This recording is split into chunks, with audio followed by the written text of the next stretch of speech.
Gossip Cleaves with Sanctuary of Reality, my comic review series. Time now for Cerebus issue 176, the 26th chapter of Mothers and Daughters.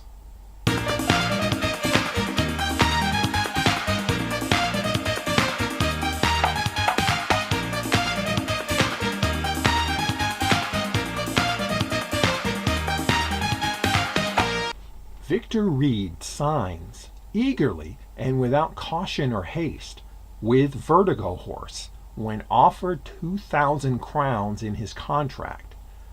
Now filthy rich, he buys a large house, and puts off meeting his Vertigo Horse editor repeatedly, while he parties and lives it up. After weeks of this, he finally focuses on writing a 10-part series entitled Ascension, which will document the war of the universal female and the matriarchal deity in relation to the many ascensions that have inevitably occurred, real or illusion. Still putting off his editor meeting, Victor proceeds to take a female acquaintance named Milieu as his research assistant.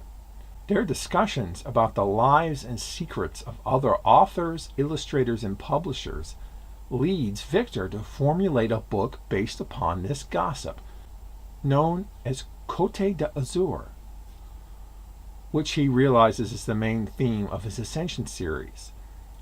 Milieu finds his plans to include the gossip she's revealed to him to be crazy and tightens up about revealing more to him for a while, but eventually comes through and gives him more material to work with. Focused only on this middle chapter of Ascension with some outlines aside, will Victor be able to get anything together in time to finally meet with his editor?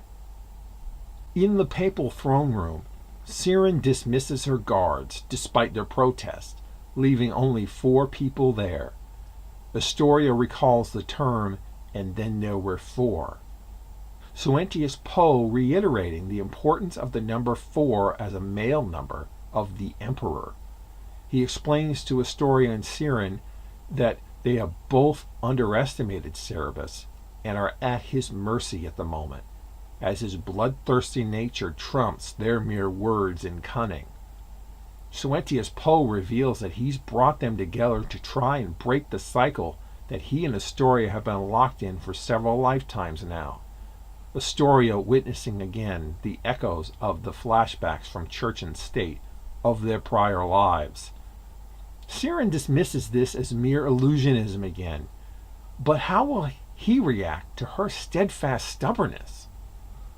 I think I said enough about my only issues with this issue last time, and those continue to apply here. The Victor Reed stuff is an interesting insight into Dave Sim's creative process in formulating Mothers and Daughters, but aside from the thematic import, I can't help but want to skip over it and go to the comic stuff in the back. But despite that, it's a good read.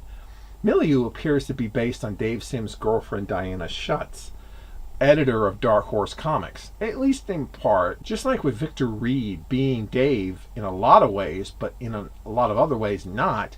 I suspect that this was the same case for Milieu as well. Presumably, a lot of the gossip in this issue is based on actual gossip that he heard over the years, but there's nothing in here to tie it to anyone or in particular. Think of this issue as a lying in the gutters prototype in comic form. How much of it is true, and who are these gossip bits exactly about? We'll never know. This is effectively scraps of bathroom wall writing embedded in amber for the ages, with the names redacted, basically, in a way. Next time, the anti-Victor strikes.